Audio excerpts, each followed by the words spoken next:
साल खत्म होने वाला है, लेकिन भारत के लिए साल का आखिरी मोड़ एक ऐसी खबर लेकर आया है जिसने पूरी दुनिया का ध्यान खींच लिया है। जब ज्यादातर देश आर्थिक दबाव, मंदी और अनिश्चितता से जूझ रहे हैं, उसी वक्त भारत के खजाने से ऐसी आवाज आई है जो सीधे ताकत और स्थिरता का ऐलान करती है। ये कोई छोटी अपडेट नहीं है। ये उस भारत की कहानी है जो चुपचाप अपनी आर्थिक दीवारें और मजबूत करता जा रहा है, और शायद इसी वजह से कुछ बड़े देशों को अब दोबारा सोचने पर मजबूर होना पड़ रहा है। वीडियो शुरू करने से पहले आपसे एक छोटा सा अनुरोध है। अगर आपको ऐसी गहराई वाली और फैक्ट्स पर आधारित खबरें पसंद आती हैं तो वीडियो को लाइक करें, चैनल को सब्सक्राइब करें और कमेंट में अपनी राय जरूर लिखें, क्योंकि आपकी यही सपोर्ट हमें ऐसी जरूरी जानकारियां आप तक पहुंचाने की ताकत देती है। अब बात करते हैं उस खबर की जिसने सबसे पहले बाजारों और पॉलिसी मेकर्स दोनों को चौंका दिया है। भारत का विदेशी मुद्रा भंडार, यानी वो आर्थिक सुरक्षा कवच जिसे किसी भी देश की असली ताकत माना जाता है, उसमें एक बार फिर जोरदार उछाल देखने को मिला है। खास बात यह नहीं है कि भंडार बड़ा है, खास बात यह है कि इस बढ़त की रीढ़ बना है सोना। जब दुनिया की बड़ी अर्थव्यवस्थाएं डॉलर और दूसरी करेंसी पर निर्भरता को लेकर असमंजस में हैं, भारत ने धीरे धीरे अपने गोल्ड रिजर्व को मजबूत करना शुरू कर दिया है।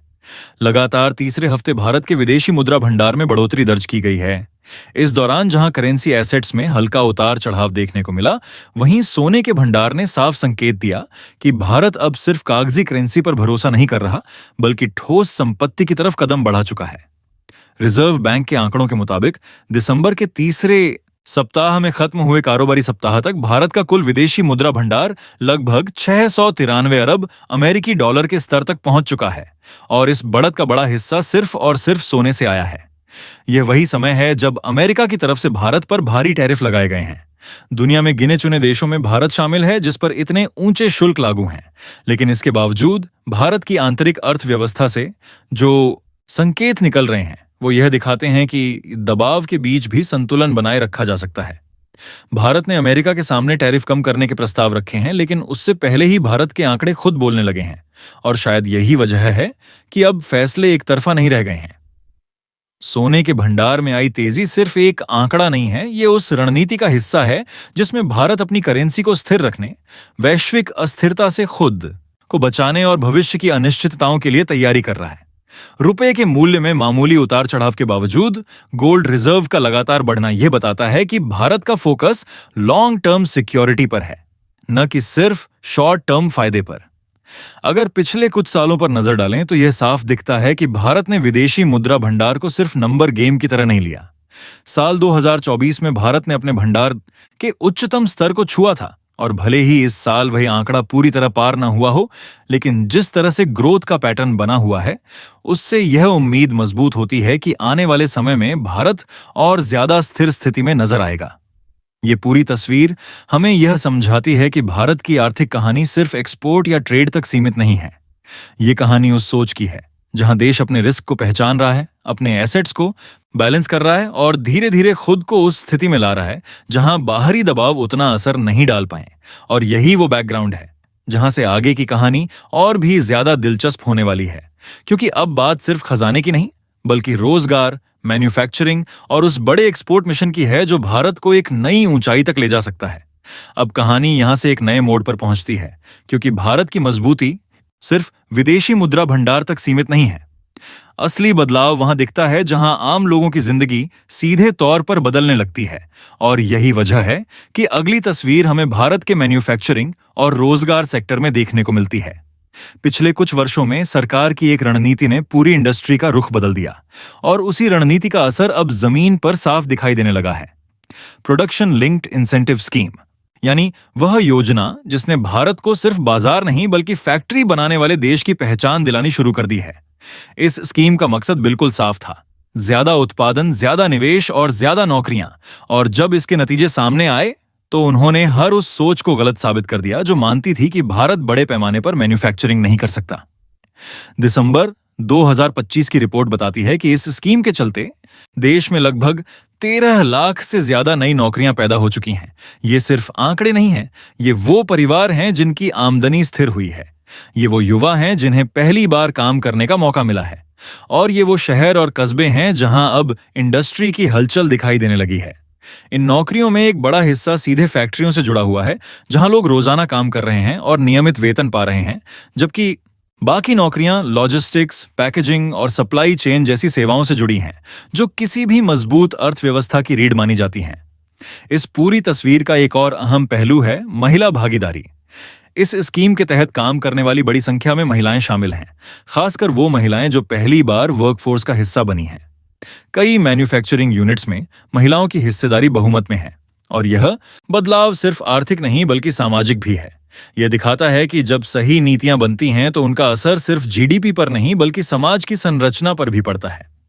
अब अगर मैन्युफैक्चरिंग की बात करें तो मोबाइल और इलेक्ट्रॉनिक सेक्टर भारत की सबसे बड़ी सफलता बनकर उभरा है।